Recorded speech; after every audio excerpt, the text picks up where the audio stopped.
What else is new around here? Everything's okay. All righty, what you got? How bad you feel for Caroline, or is this a good thing just because you might as well get her healthy for a season or two afterwards? Yeah, it's been ongoing for quite some time now, and we could never quite get a handle on it. We kept borrowing time, hoping that this would work, that would work, and I think there comes a time when you just have to make decisions that are based on life decisions, not just basketball decisions. So, actually, she'll be back tomorrow. She, she's pretty comfortable with it, obviously. Not happy with it, that you can't play, but understanding it's the right thing to do at the right time. How exciting is it to have all the alumni coming in on Saturday? Well, there is an awful lot of them, aren't there? Yeah. I was hoping that we could get away with just doing like either just 03 or 04 or just 13 or 14, whatever, but squeezing both of them in at the same time, mostly because of logistics, when everybody can be available. We've had these things in the past, and half the team's available, the other half. But I know our players are excited about it, and the players themselves are excited to come back and see what's going on up here. And there's a whole bunch of things planned, and hopefully they'll get a chance to see a great game. It kind of jacks up the atmosphere a Yeah. little bit, even Yeah, more to I the think so. big think so. game sell Yeah. out. But Yeah, I think it'll be a pretty exciting night for everybody. How do you reflect back on those? I mean, obviously 20 and 10 years, but how do you reflect back on those two teams, or 4 teams? How do I reflect back on them? Well, you've got two completely different scenarios. The 03-04 team was just coming off a three-peat, and the other one was just starting, something really big, or they're in their second year or something really big.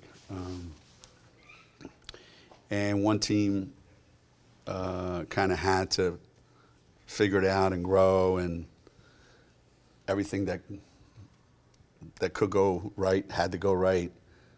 And then the 13 or 14 team, didn't matter if it went right or if it went wrong. They were just so damn talented and so good. So they each got it done in their own way, and they all have a lot of great memories. And it's probably the only time that the 203 and 204 teams, or especially D and Maria and Ash and Jessica Moore, and probably forgetting some people, that they come back and people look down on their 3 championships as no big deal. So it'll be fun. It'll be fun. Geno, what do you think makes a great rivalry in college sports these days? And do you think UConn, Notre Dame, what do you think of UConn, Notre Dame as it stands now?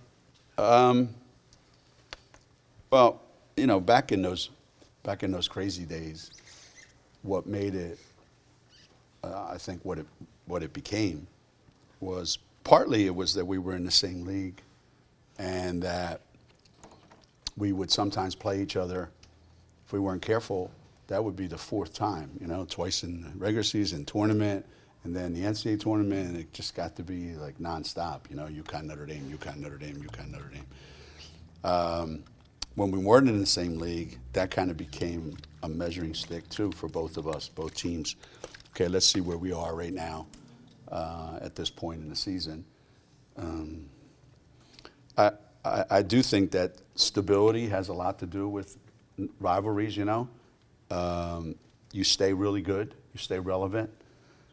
I don't know how many games we've played with Notre Dame where one of us was either 1 or 2 or 3 at worst, and the other one was the same thing. So that added to all the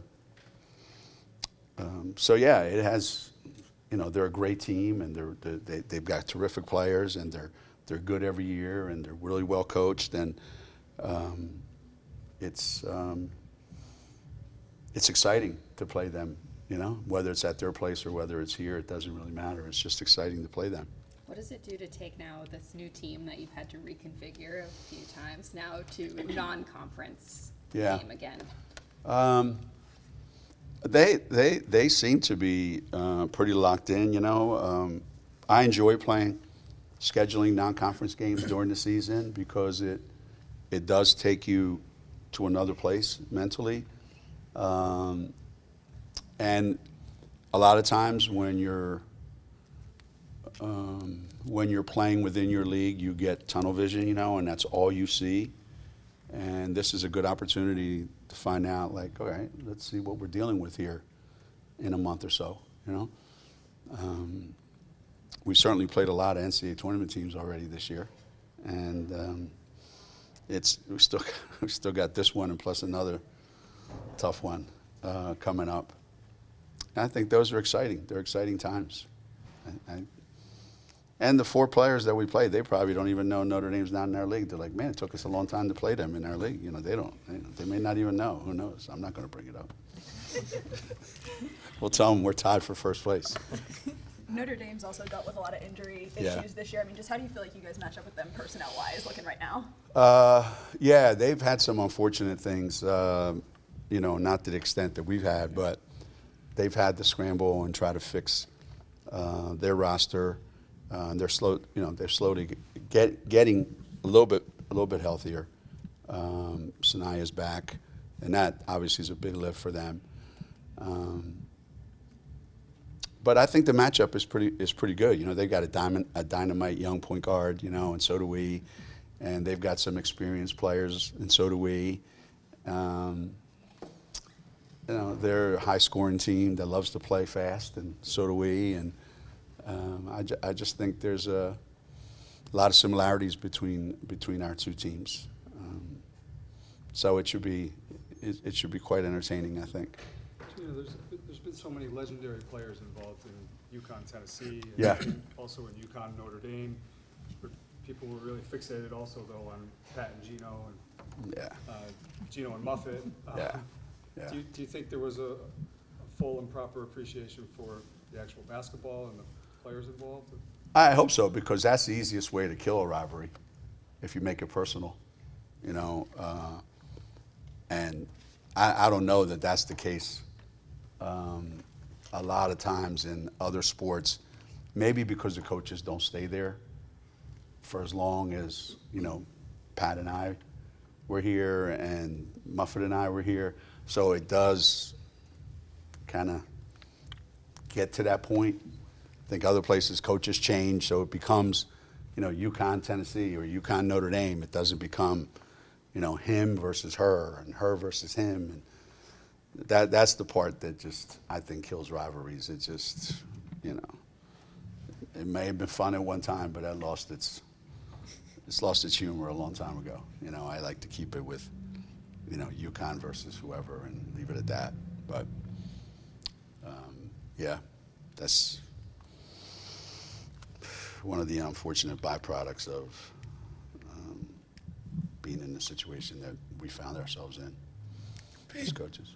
Paige obviously looked good for the rest of the game the other night. How'd she come out of it with that Good. knee bump? She's fine. Good. You know, we didn't do anything yesterday, and we had a little bit today, and she looked, you know, she looked the same as she looked before. And, you know, obviously whenever something like that happens, everyone's holding their breath, you know. But, you know, maybe our fortunes are starting to change a little bit, and we'll keep our fingers crossed. But all's good. All's good. Do you notice a confidence shift in her? I mean, she seems like she's playing just a little bit more loose and freely now than she was even like 3 months ago. Yeah, I found that with the best players, you know, they do not like being out on the floor if they don't think they're ready. In their mind is, if I'm not ready to play, then I can't be at my best. And if I can't be at my best, I don't want people to see me not at my best. So I think she was putting a lot of pressure on herself, and she kept saying, no, it's not going to come back in 1 week. It's not going to come back in 2 weeks. It's not going to come back in 5 games. But little by little, obviously it's come back, and she's her efficiency rating's got to be the highest in the country, right? I don't know that anybody gets more done in the least number of shot attempts. So I should maybe figure out a way to get her more shot attempts, huh? KK and Ashton have been playing some really valuable minutes for you the past few weeks, and their points have come out. Can you just talk about, not the approach, just how you're looking at them going to Saturday and how impactful they're going to be? I've almost forgotten that they're going through this for the first time. There was a time during November when it was really hard to function with them on the court. We tried to limit it to one at a time, you know, whether it was Q or whether it was Ash or whether it was KK, you know. Even Ice, you throw Ice in there, she's a freshman for all intents and purposes. And little by little now, I don't even look at them that way. I mean, I know that stuff comes out, you know, that, you know, that's going to happen. But you know what's great? Like Ash and KK probably made like 4 mistakes, big mistakes in the Marquette game. And Marquette, I think, got a 3 on every one of those. So that's like 12 points. And you're like crazy until you realize, you know, they got everything else right, but they get those wrong because that's what they're going to do. They're not going to get everything right. And what makes them feel better is the very next play, Paige will do something just as dumb, and that'll make them feel like, oh, I don't feel so bad anymore, you know? So they're getting a lot of encouragement from their teammates. Let's put it that way. But I don't even look at them as, you know, as the new guys anymore. I just expect the same things from them as I do from our veterans. With Hidalgo at Notre Dame, I mean, just what do you see from her on tape? How does she kind of compare to those two you have in there? Yeah, I think she has a much bigger role at Notre Dame than any of our guards have. I think with the injuries, you know, when Linda Miles was out and Citron was out, it's a lot. And I think she just grabbed it and ran with it, and it's been amazing. You know, she's had an amazing freshman year. Our guys have not been asked to do all that to this point, but I see her as one of the great new freshmen in college basketball, and there's certainly a lot of them this year. They just feel real comfortable out there, and there's, you know, you're trying to pinpoint some weaknesses in players, and you have to look pretty hard to find them. I think she's been. I mean, everybody knew she was going to be good. You know, everybody that watched her play in high school knew she was going to be good. But I think she's probably surpassed some people's expectations. But you always knew she was terrific.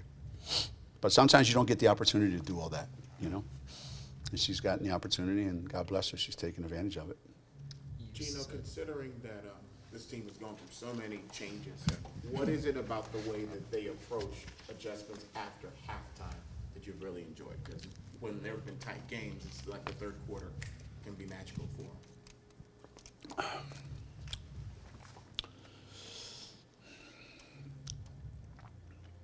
Thinking that you can get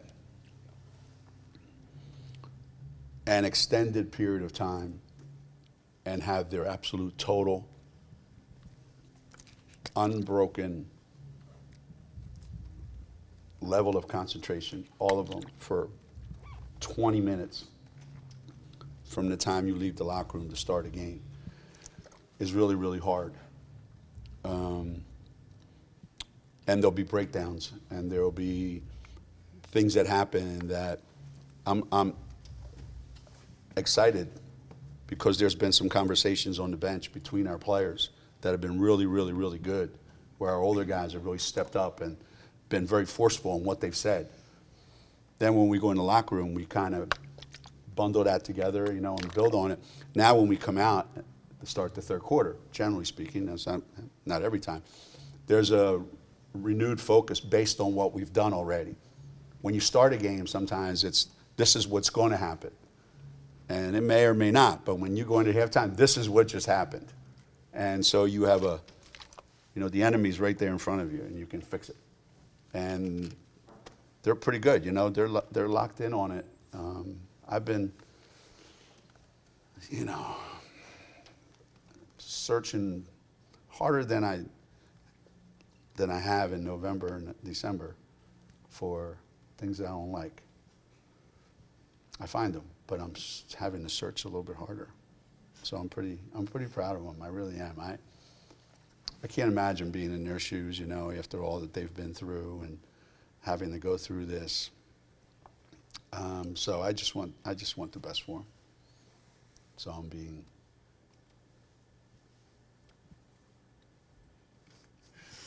I don't even know what that word is because I haven't been that in a long time.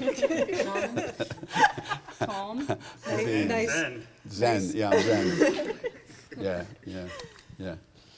Yeah. Keep calm and carry on. Has Gabby noticed a difference? Yeah, I mean, I think the people around here on our program, I think there's a lot more. Okay, this is what it is. It's not going to be great all the time, but it's going to be pretty darn good a lot of times, and we're choosing to focus on that. I think the players coming back this weekend will be horrified to hear that.